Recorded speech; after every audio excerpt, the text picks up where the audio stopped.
right. You'll enjoy our amazing animals year-round. Jungle Island. Expect the unexpected. When you think of ultrasound, you probably think of pregnant women, right? That's only the tip of the iceberg.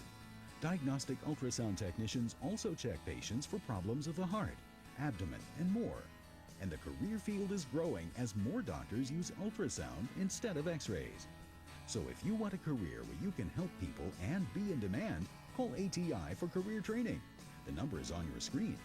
Call ATI right now. One call can change your life. Call now.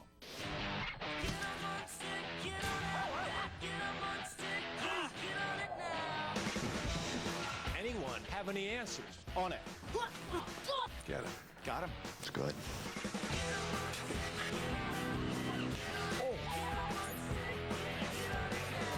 You know, these guys are, boss. They're very good. NCIS. But so are we. Good work. This is why I love you guys.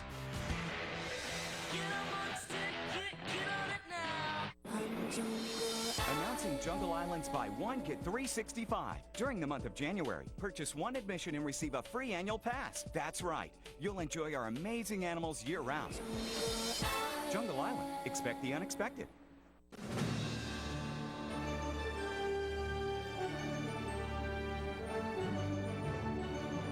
We now join our program in progress. Yet. When Israel is being targeted, Israel is going to retaliate. In the race between war and diplomacy, war is way ahead. The diplomatic wheels are beginning to creak, but they are making almost no headway. Mark Phillips, CBS News on the Israel-Gaza border. Rain, snow, and wind torture my dry skin. Gold Bond Ultimate Healing Lotion. 7 moisturizers and 3 vitamins for deep, lasting hydration. Talk about delivering. Can your lotion do that? Gold Bond Ultimate Healing. This stuff really works. What's in emergency that boosts your health and energy? 1,000 milligrams of vitamin C and naturally energizing B vitamins. For a boost you can feel. Get a free sample at emergency.com and feel the good. The one you love could be carrying cold and flu viruses. Fact, the flu virus can live on surfaces for days. So before your child picks it up, pick up Lysol disinfectant spray. It has the power to kill harmful cold and flu viruses on commonly touched surfaces. Lysol is the #1 brand recommended by pediatricians. Lysol, disinfect to protect. For additional cold and flu protection, use Lysol disinfecting wipes. I got accepted to Polytech. Congratulations! Way to go, that's great. I'm gonna go tell everybody. John, how are we gonna afford that? Maybe I should take that interview after all. Just for Men takes 5 easy minutes, targets only the gray hair, and can get you to a better place. My dad taught me if you follow your dreams, anything is possible. Dad, today's for you. Just want to say thanks. Just for Men.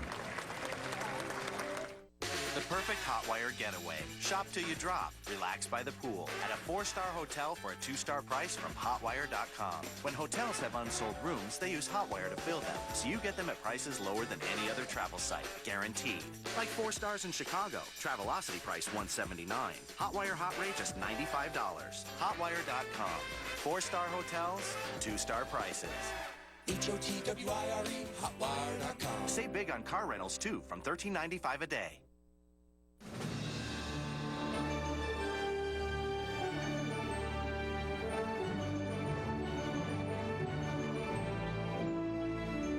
It's 40 past the hour. 4 days after handing control of the Baghdad Green Zone to Iraq, the U.S. opened its new embassy. The complex is the biggest in the world, sitting on 104 acres and with space for more than 1,000 people. It's also the most expensive, with a price tag worth more than $700 million. Under an agreement between the two countries that took effect at the start of the year, the U.S. military must now operate under the authority of the Iraqi government. Now to the Pakistani-Afghan border, where the work of one man has affected the lives of hundreds of children. It turns out his decision to lend a hand started when others were there for him. Here's CBS's Anthony Mason. This story begins in 1993, when American Greg Mortensen set out to climb K2, the second highest mountain in the world, on the northern border of Pakistan. My sister Krista, who had severe epilepsy, died suddenly at age 23, and that's what prompted me to go to K2. But she had an amber necklace she got in Africa, so I wanted to put it on top of the mountain. But he didn't make it all the way. It's a tale that resonates with tens of thousands of school children the world over, like these third graders in Rockford, Illinois. As he climbed farther up the mountain, it got harder to breathe. So he went down and met this guy, and the guy led him down to a small village. They thought he was a giant. Yep. Because he was so tall and they're so short. I was completely exhausted and emaciated, and I had to walk 58 miles to get to the nearest village. The villagers took him in and nursed him back to health. They had very little, but they gave me everything they had. I was very touched by their hospitality. And then a guy led him to town, and he saw that kids didn't have schools. He asked the children where was their school, and their school is just flat ground. I guess I had that kind of eureka moment. I immediately, or in a rash moment, I said, I promise when I come back, I'll build you a school. And little did I know that changed my life forever. And not only Greg Mortenson's life, but the lives of thousands of Pakistani and Afghani children in remote, war-torn regions. Suddenly, this 36-year-old ER nurse living in San Francisco had found a new purpose. I had many lessons to learn. He shares those lessons in his book, 3 Cups of Tea, which has been on the bestseller list for some 100 weeks. His first lesson would be a hard one. You had to raise the money to build this school. So what'd you do? Well, I had no clue how to raise money. I looked up the name of 580 celebrities and movie stars and sports heroes, and then I proceeded over 10 weeks to hand type 580 letters. Dear Michael Jordan, dear Sylvester Stallone, and so on. And I thought, that's not too bad. But guess what happened? Nothing happened. And then he sold everything he owned and lived in his car. So my mother, who's a principal at Westside Elementary School in River Falls, Wisconsin, invited me to come and talk to the kids. From that talk, another lesson. Answers come when you least expect them. A 4th grader named Jeffrey came up to me, and he looked at me deadpan and said, I have a piggy bank at home, and I'm going to help you raise money for that school. And I didn't think anything of it. 6 weeks later, the school had raised $623.40 in pennies. It was the biggest check I'd ever gotten.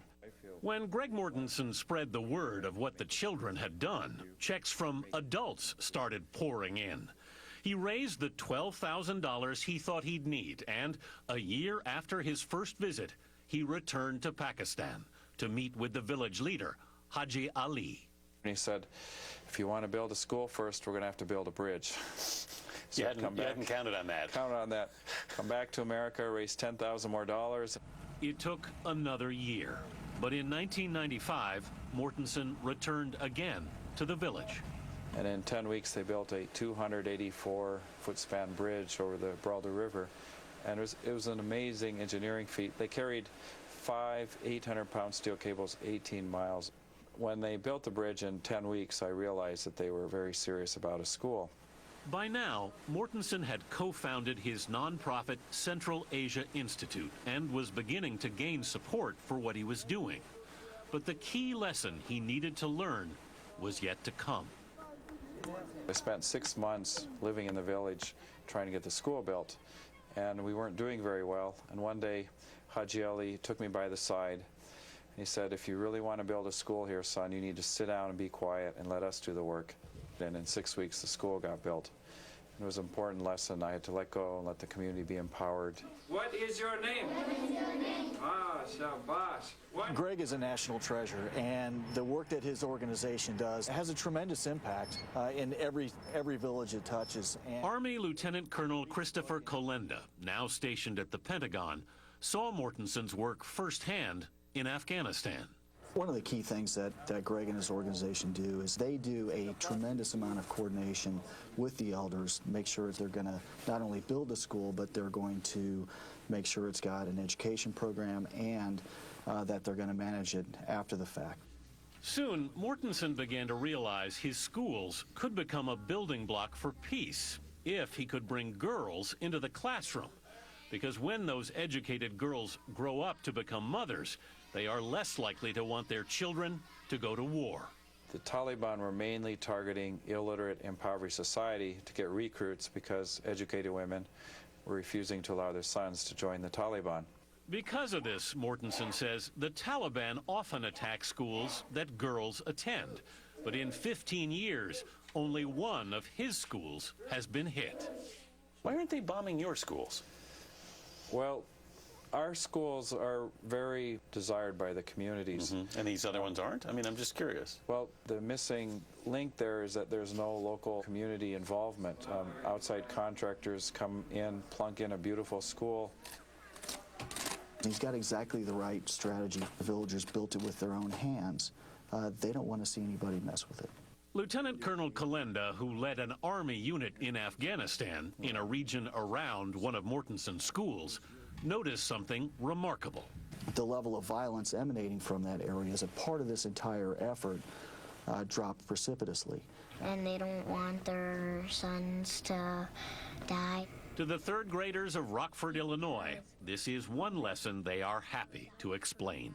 In school, you could learn about being nice. People would respect each other instead of being all mean and grumpy. I don't want to have any wars with them anymore because we really need to stop so more people in our country will stop dying. Toward that end, they pooled their pennies. Their school donated nearly $3,000 to Pennies for Peace, Mortensen's children's organization. I've lost a lot of pennies, but it's for a good cause. How are you? I am fine. Those first few kids in school is kind of like planting a seed of hope. When I look in the eyes of my children, I see the children in Pakistan and Afghanistan, and I think we should do everything we can to leave our children a legacy of peace. Greg Mortensen's relentless focus on the next generation, both here and overseas, seems to be making an impression. So far, his organization has built 78 schools. 8 more are under construction. And he plans to keep building them as long as there are lessons to learn and teach.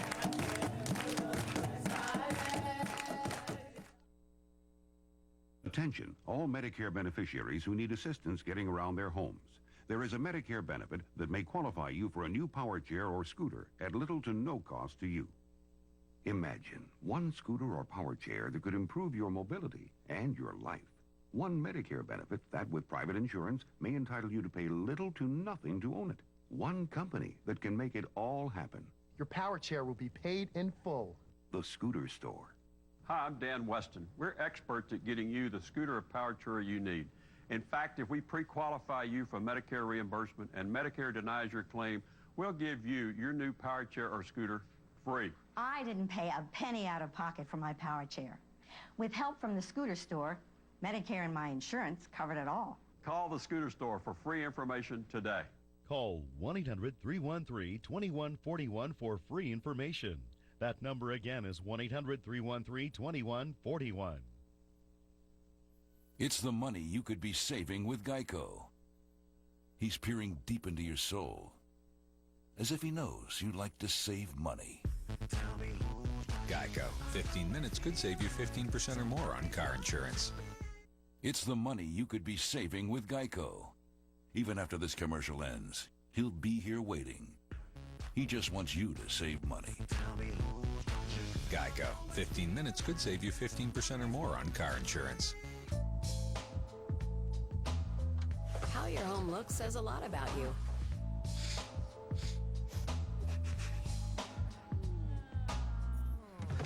How it smells says more. For germy odors, there's Lysol Nutri-Air Freshmatic. It sprays automatically and can be set for every 9, 18, or 36 minutes to constantly remove germy odors. Oust can't do that. For fresh, clean air automatically, Lysol Nutri-Air Freshmatic. The economic meltdown has cost thousands their jobs, but many are reinventing themselves in ways you'd never expect. A recipe for success tonight on the CBS Evening News. It's the biggest singing competition to hit morning television. One song, one chance, one catch. You have to sing with your family. The Early Show Singing Family Face-Off. For your shot at stardom, watch The Early Show and log on to earlyshow.cbsnews.com for details. The biggest names in politics face the nation with Bob Schieffer Sundays. 1 out of 8 women in this country will develop breast cancer, but there are new questions about a routine procedure that helps doctors make the diagnosis. Every year, more than 1.5 million women undergo breast biopsies, but new research suggests nearly 600,000 of them are unnecessary. CBS's Dr. John LaPook has more. Good morning, how are you feeling? I'm fine, thank you, sir. When 33-year-old Naylin Karuma had a suspicious spot on her mammogram, she feared the worst. I thought I was gonna die. Her doctor ordered a needle biopsy, the recommended first step in testing for breast cancer. But a study that has experts asking, where's the outrage, finds 36% of women who need breast biopsies are getting invasive surgery, costing 3 times as much as the recommended procedure. Why are surgeons ignoring their own guidelines? It's something that they've been doing for the last 25 years. They're comfortable with the diagnostic accuracy, and they're somewhat hesitant to make a change. A needle biopsy is done under local anesthesia, leaves a tiny scar, and costs about $1,000 to $2,000. It rarely misses lesions. A surgical biopsy requires sedation and stitches and costs about $5,000 to $6,000, and it leaves a bigger scar. Some women even find that they have to have further work to repair the breast biopsy they had to show that they didn't have cancer. That's really crazy. Good news, all the biopsies are negative. For Karuma, it was the best of all worlds. A minor procedure that found no cancer. I said, oh my God, thank God, so I can live long to see my kids. About 90% of abnormal mammograms turn out to be benign, so the most minimally invasive approach makes the most sense. Dr. John LaPook, CBS News, New York. Some new information regarding the death of John Travolta's son. The funeral home that handled the remains of 16-year-old Jet Travolta listed the cause of death as a seizure. His body showed no signs of trauma. Jet had a history of seizures and was found unconscious in a bathroom Friday at a family vacation home on Grand Bahama Island. The family says he became very ill when he was 2 years old and was diagnosed with Kawasaki syndrome, an illness that leads to inflamed blood vessels. He's widely considered the genius behind the Mac, iPod, and iPhone. Now investors are breathing a sigh of relief as Apple founder Steve Jobs clears the confusion about his health. Speculation ran wild this year as Jobs looked gaunt at appearances and recently announced he would not take part in the annual Macworld conference. The CEO survived pancreatic cancer in 2004, but Monday he announced he has an easily treatable hormone imbalance and will remain in charge of the company. Now a look at your Tuesday morning weather. The latest satellite picture shows storm clouds fanning across the Tennessee and Ohio Valley, while the Northwest continues to get pounded by snow. Later today, it will be dry from the Central Plains to the upper Midwest, but rain will soak much of the deep South and Mid-Atlantic states. The Northeast will start out dry, but a mix of snow and freezing rain should develop by the afternoon.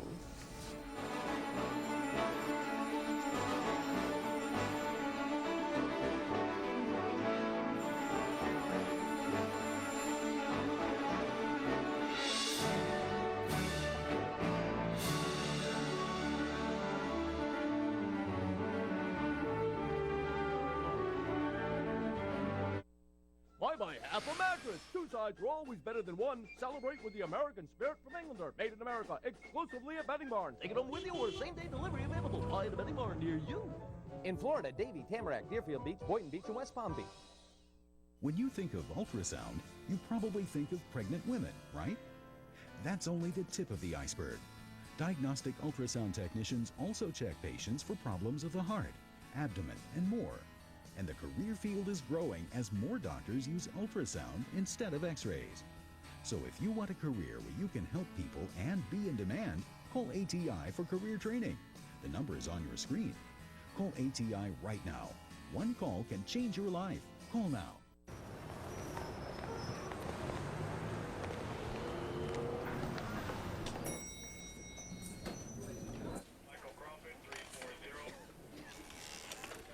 I stopped from watching this.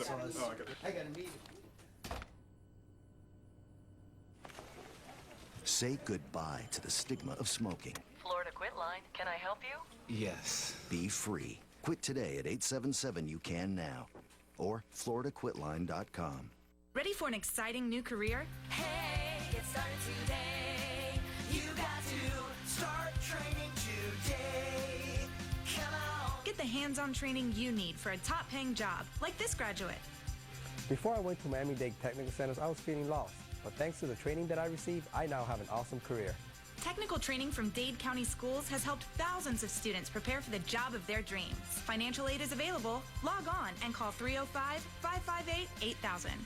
Bedding Barn has the largest selection of the world-famous Tempur-Pedic at the guaranteed lowest discount prices. You gotta feel it to believe it. Buy it today, sleep on it tonight. In Florida, Davie, Tamarack, Deerfield Beach, Boynton Beach, and West Palm Beach. Saturday marked 50 years since Fidel Castro seized power in Cuba, and the U.S. economic embargo has been in effect nearly as long. That's forced Cubans to do more with less for decades, but perhaps none more so than the owners of that classic American symbol of freedom, the Harley-Davidson. CBS's Lara Logan has more. For nearly 5 decades, with passion and ingenuity, Cuba has been keeping alive a legendary all-American export, the Harley. About 100 or so still cruise Cuba's streets today. Amazing when you consider that not a single Harley-Davidson motorcycle or spare part has been exported to Cuba since JFK was president. Harley owners like Luis Gonzalez have been performing mechanical miracles on these classics for years. In this rural Havana workshop, Luis and his fellow mechanics keep these bikes running by modifying parts from cars, farm machinery, and even old Soviet trucks. A light from a Russian military truck. This one over here? This piece of equipment was made in Maine in the early 1900s and used for years in one of Cuba's sugar factories. And now what does he use it for? In this moment, use it for make our Harley-Davidson parts. Specifically, screws from scratch. Inevitably, it's not a perfect system. On our ride through the outskirts of Havana, we ran into some mechanical trouble. So no power right now, huh? Yeah. No engine. Maybe the battery. Maybe the battery? Maybe need cleaning. But Cuban Harley owners never say die. A push and 2 jumps later, we were on our way. Woo! Tinkering with classics is more than a hobby in Cuba. There's a critical shortage of public and private transportation. But keeping a Harley working for a half-century, that's about more than just a ride. It's a passion. And fortunately, that's the one key part never in short supply here. Lara Logan, CBS News, Havana. Thanks for joining us this half hour. This is CBS News Up to the Minute.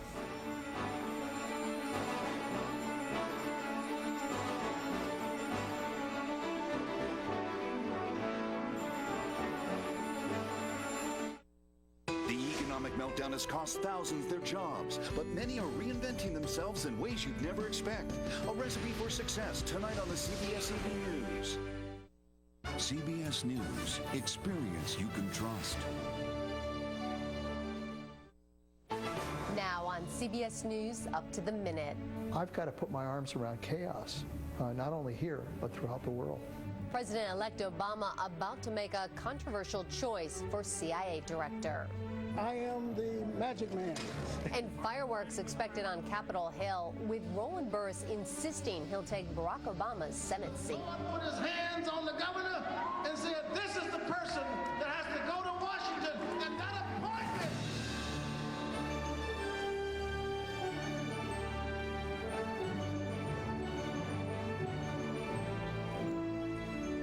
Good morning from CBS News headquarters in New York. This is Up to the Minute. I'm Meg Oliver. Another transition surprise in Washington, this time centered on President-elect Obama's choice for CIA Director Leon Panetta.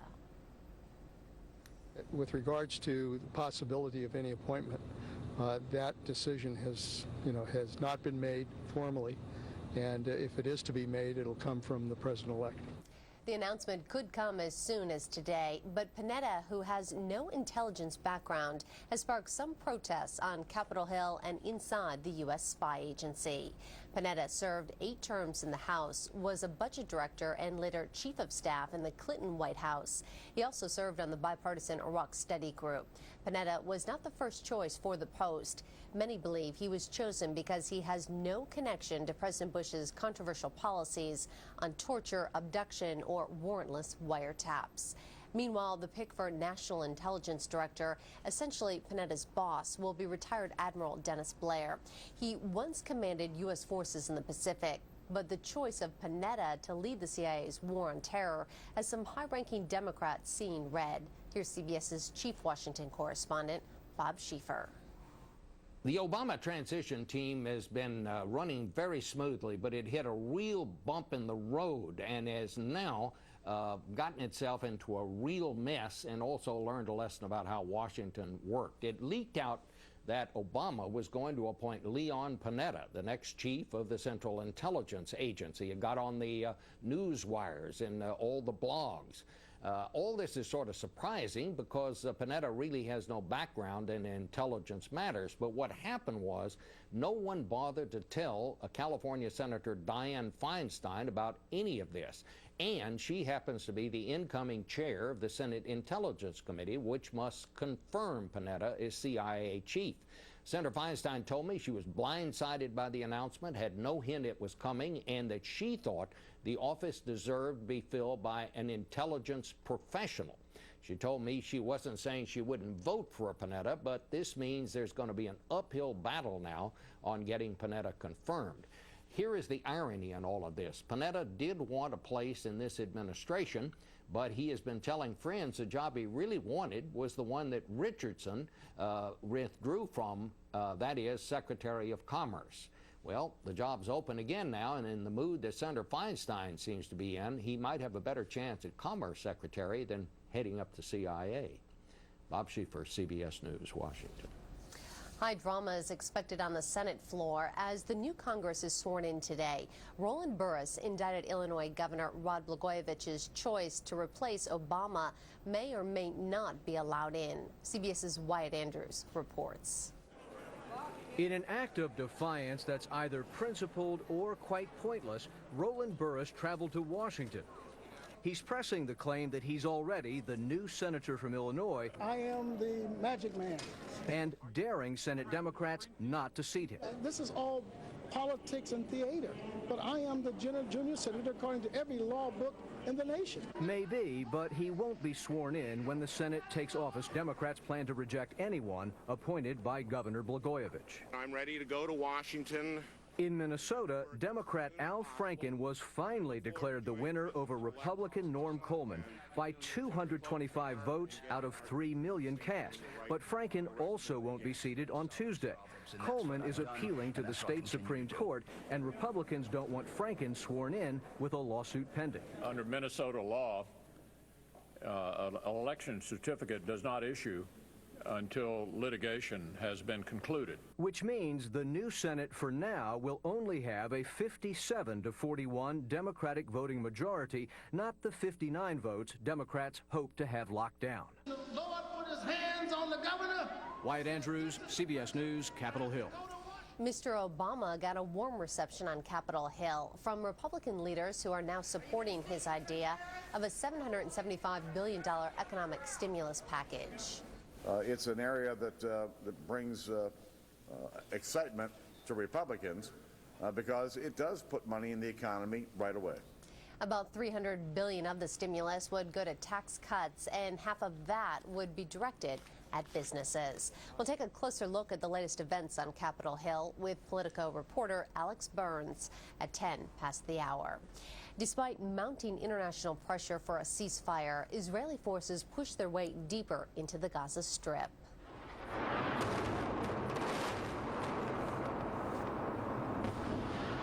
A A spokesman for the Israeli military insists the invasion is going according to plan, with Israeli ground forces taking control of some high-rise buildings and battling house to house with Hamas militants.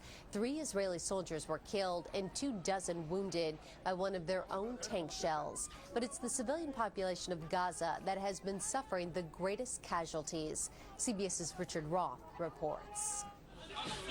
At the biggest hospital in Gaza, the emergency is overwhelming the ER. There aren't enough ambulances to carry the casualties who arrive in cars and taxis too. The beds are all busy at Shifa Hospital. The courtyard's a crowded waiting room. The morgue is full. General Manager Hassan Khalaf insists the majority of patients by far are civilians. We reached him by cell phone. The latest figure is the total killed people is 543 at the moment, and about 30% of them are women and children. The number of injured people is 2,600. Does she have any pain? 11-year-old Lama Alaiwa was brought in this afternoon. Her home was hit by an Israeli bomb. Her mother and 4 siblings were killed. Her doctor's Norwegian. Mads Gilbert came to Gaza last week to help out, he says, in a hospital that's short of everything but misery. They have no spare parts, they have no monitors, they have not enough blood pressure machines, they don't have enough trolleys, they lack everything. And on top of this, you have this huge disaster. The word Shifa means healing, but Gilbert says Shifa Hospital is struggling to live up to its name. We have to be even harder to select who we can treat, and we have to put aside people who could otherwise die. That is the gruesome fact of this situation, and we are not talking about the 17th century, we are talking about 2009. Richard Roth, CBS News, Tel Aviv. We'll have much more news ahead. You're watching CBS News Up to the Minute. Now there's a safe, natural way to dramatically improve your sexual performance with Postivac, the medically approved vacuum therapy system that's 95% effective, guaranteed. Simply apply the gentle suction of the Postivac system, and within 4 minutes, you'll experience complete sexual performance. I was kind of amazed how well Postivac works. It worked the first time around. I'm going, wow, it really works. Now you and the one you love can enjoy complete sexual pleasure and satisfaction anytime with no pills, no doctor visits. Postivac is a clinically proven vacuum therapy system, not a pill. You'll experience results in less than 4 minutes, not hours, and there are no harmful side effects. Vacuum therapy is so safe and effective that it is now the only erectile treatment covered by Medicare Part B. And now Postivac is approved by almost every major insurance company in the country. You pay nothing up front, so there's no waiting for reimbursement. We even take care of the paperwork for you. Postivac's the only way to go. I'm telling you, I've tried everything, and I know if you don't give it a try, you're crazy. You're going to be all you can be, or you're not going to be all you can be, and this helps you be all you can be. If you have a brain in your head, dial this 1-800 number after this commercial. Why take the best part of life out of your life when you can have life with Postivac? Call now to have Postivac delivered discreetly to your home. It's 100% guaranteed to work for you or your money back. And remember, Postivac is covered by Medicare and most insurance companies, so your Postivac may be yours at little or no cost to you. Postivac works in minutes, but the results can last a lifetime. Experience the confidence. Experience complete sexual performance. Experience Postivac.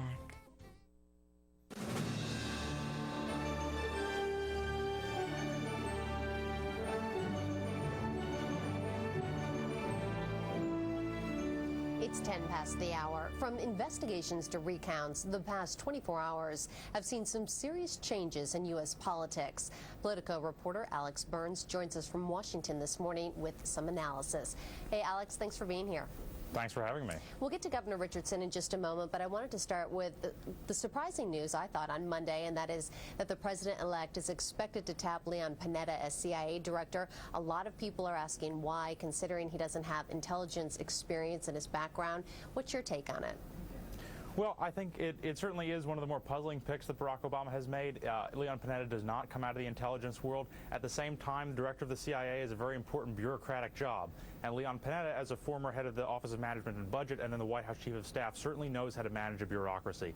He's also someone who's staked out pretty liberal positions on issues like interrogation, where the left is really watching the Obama administration for signs of maybe moderating in areas where they're not going to be happy. I heard my colleague Bob Schieffer mention that Panetta was actually initially interested in the Commerce Secretary position. Any chance that could still happen?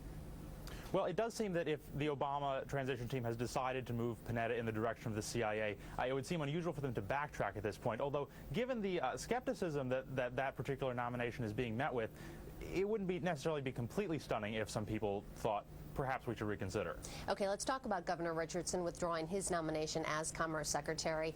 Yesterday, I heard your colleague Mike Allen say that everybody knew about this investigation. So why offer it to him in the first place, and what does it say about the vetting process? Well, you know, I think what everyone knew, and I think Mike Allen would agree with this, I think what everybody knew was that there was some kind of investigation going on of the New Mexico state government and of a particular contract that was awarded by the New Mexico state government. I think what wasn't clear to the transition team, and what may not even have been clear to Governor Richardson, is that the probe on some level focused on him personally, and that's why he ultimately decided to pull his name out. How big of a setback is this for Obama? You know, I think that if Barack Obama was someone who the country was generally pretty skeptical about, or if the transition team had hit a number of bumps already, this would be a bigger problem. I think as it is, if Barack Obama can avoid other missteps like this one, he'll probably be fine. But this is an embarrassment. There was a lot going on Capitol Hill on Monday. Senate nominee Roland Burris was there fighting to keep his appointment. Any chance that the Senate Democratic leaders who have vowed to block his appointment will back down? You know, I think that there might be. Harry Reid, the Senate Majority Leader, on Sunday said, no, we're not going to seat Roland Burris. But when sort of pressed on the Sunday shows, he said, well, I'm an old trial lawyer. There's always room to negotiate. And there's some suggestion that maybe if Burris agreed to only serve 2 years of the term and not run for re-election, maybe the Democrats would let him get seated anyway. Republicans, on the other hand, are sure to use this whole incident to embarrass the Democrats to the extent that they can, given that the Blagojevich affair really continues to be a sort of wound for the Democrats. Obama was also on Capitol Hill pressing hard to get his economic stimulus package passed shortly after the inauguration. How likely is that time frame?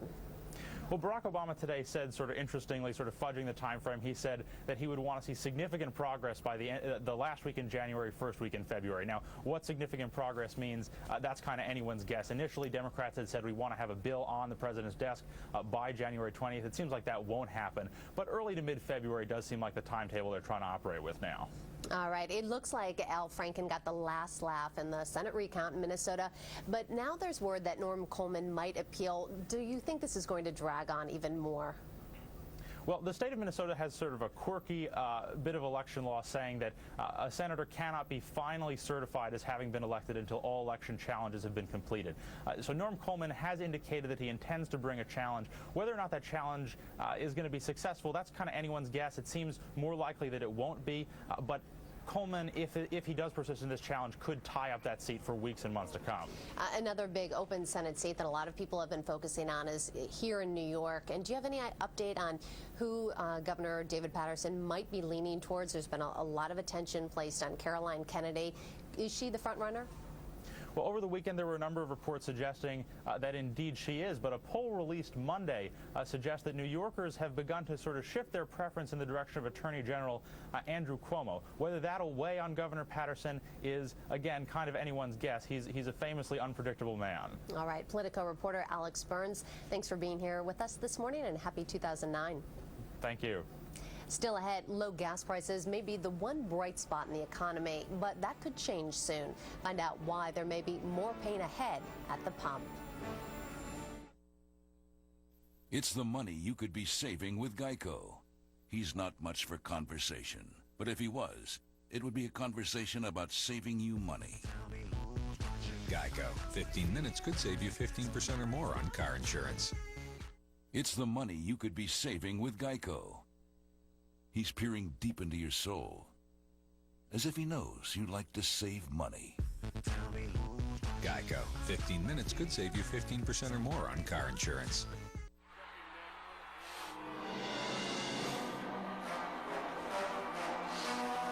If you use Oust air sanitizer, it can't kill the source of the odor.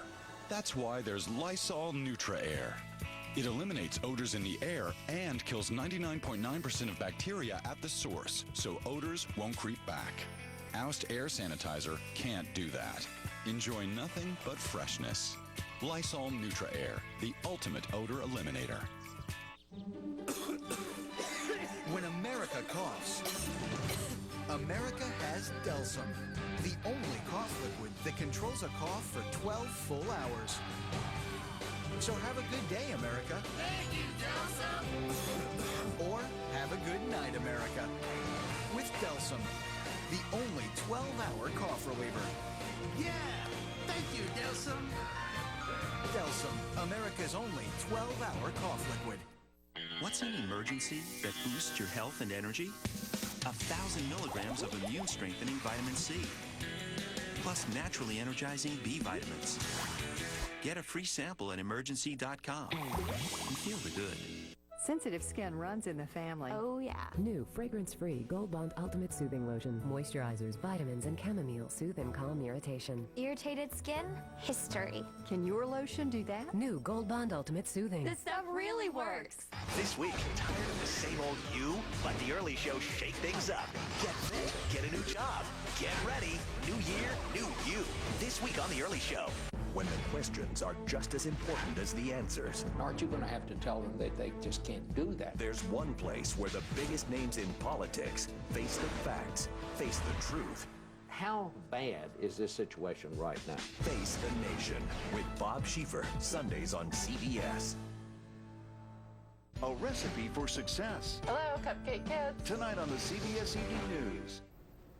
Top stories now and up to the minute. President-elect Obama will reportedly name Leon Panetta to head the CIA, a surprise choice since he has no intelligence background. The Minnesota Election Board says Democrat Al Franken has won the state Senate recount, and Roland Burris insists he'll be sworn in to replace Barack Obama in the Senate. Democratic leaders say that won't happen. In overseas trading, Japan's Nikkei index closed up 37 points to finish at 9,080. Alexis Christophers has this morning's CBS News Money Watch. Federal prosecutors say disgraced financier Bernard Madoff violated his bail by transferring $1 million worth of valuables to relatives. Those valuables included some heirloom jewelry. Prosecutors want Madoff jailed without bail while he awaits trial. 70-year-old Madoff is accused of duping investors out of $50 billion in a giant Ponzi scheme. While automakers hope 2009 will be better than last year when sales were the worst in decades. But analysts say the ongoing recession will continue to keep Americans out of dealerships. One automaker, Hyundai, is promising to let customers return cars free for up to a year if they lose their jobs and can't make the payments. On Wall Street, stocks finished lower as investors digested the dismal auto news and looked ahead to Friday's unemployment report for December. The Dow Industrial slipped more than 80 points. The Nasdaq Composite dipped 4. Borders Group is making a change at the top as it struggles to survive. The bookseller appointed a new CEO after posting weak holiday sales.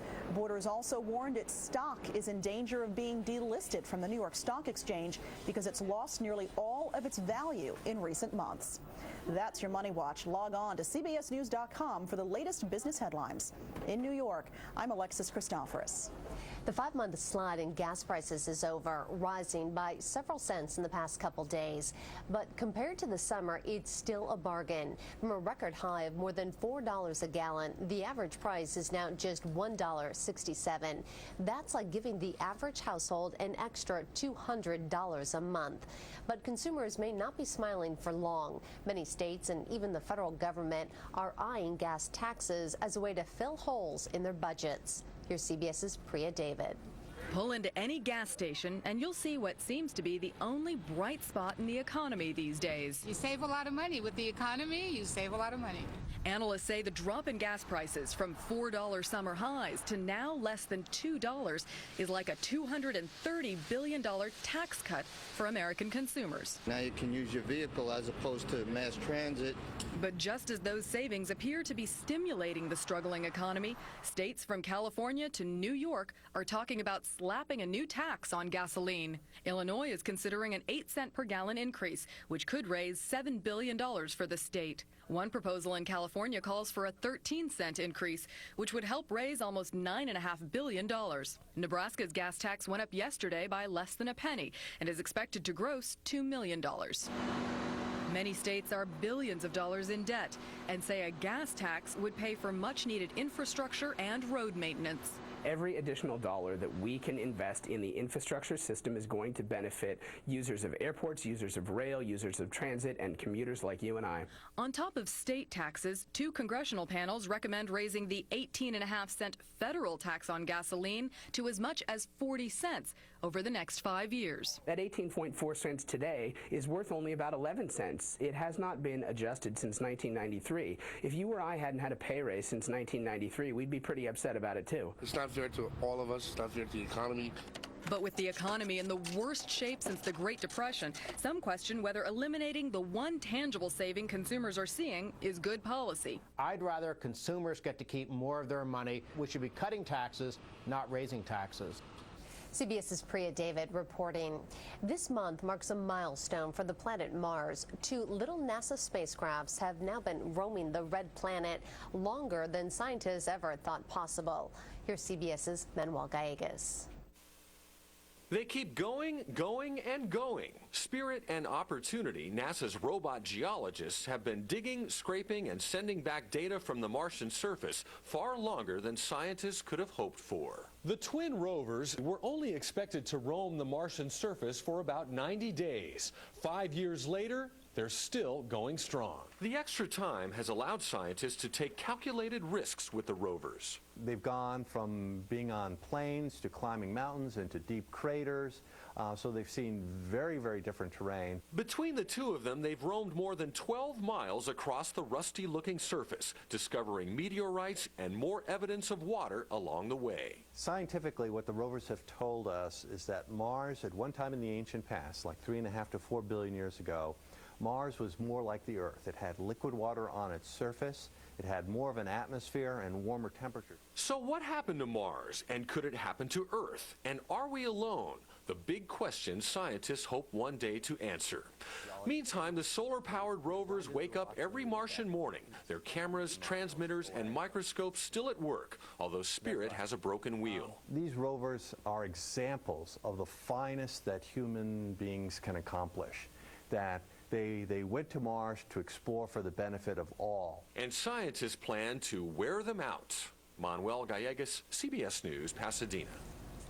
In sports, 2 teams that just missed college football's national championship clash for their consolation prize. Ohio State versus Texas in the Fiesta Bowl. The Buckeyes struck first, taking an early lead in the first on this field goal.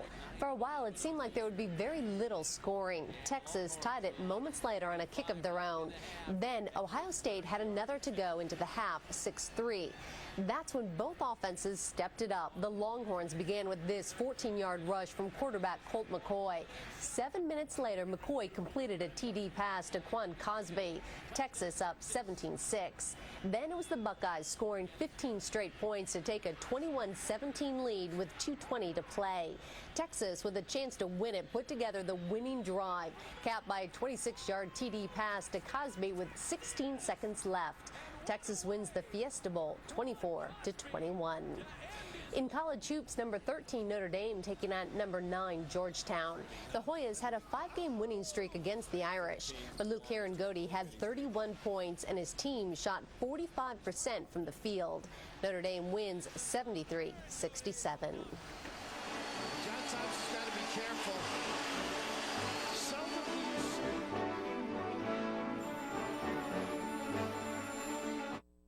If you're suffering from chronic lower back pain, sciatica, herniated disc, degenerative disc, or even failed back surgery, call the number on the bottom of your screen and see if you're a candidate for an emerging non-surgical treatment called spinal decompression therapy. During spinal decompression therapy, the patient reclines, and a gentle pull calculated specifically for that particular patient works in an effort to relieve pressure between discs and allow the back to begin a natural healing process.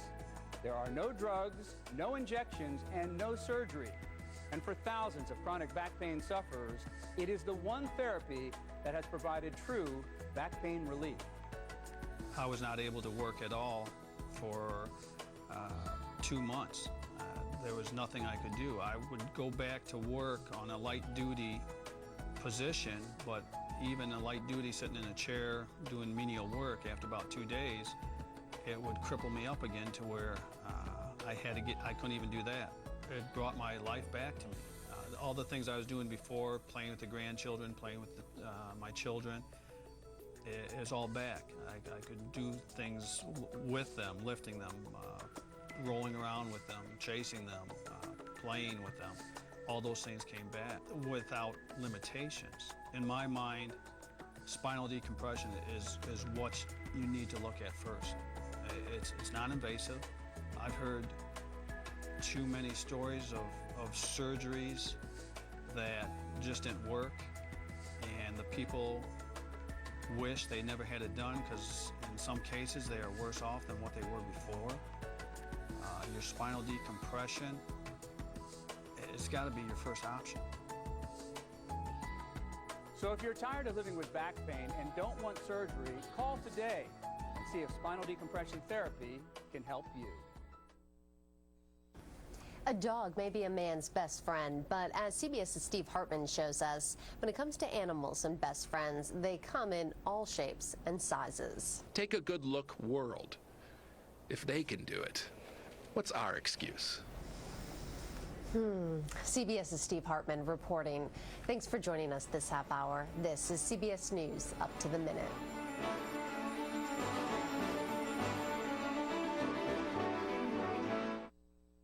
CBS News Experience.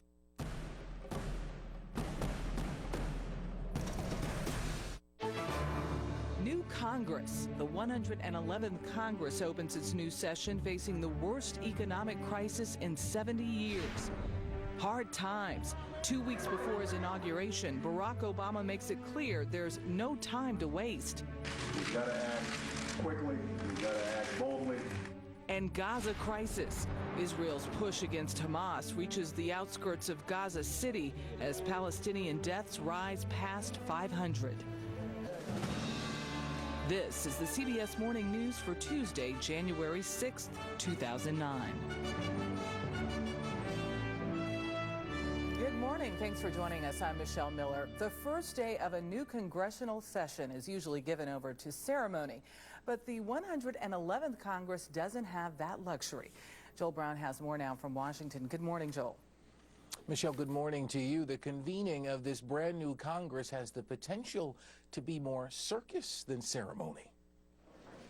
The new Congress convenes for the first time this morning, but it's not clear if everyone in the Senate will have a seat. Roland Burris has not been certified by the state of Illinois. When that takes place, we'll, of course, review it. Despite Democratic leaders' refusal to seat anyone appointed by disgraced Governor Rod Blagojevich, Roland Burris will knock on the Senate door today, and he's not the only one. I'm ready to go to Washington. In Minnesota, Democrat Al Franken snagged a win so close his opponent is challenging the results in court.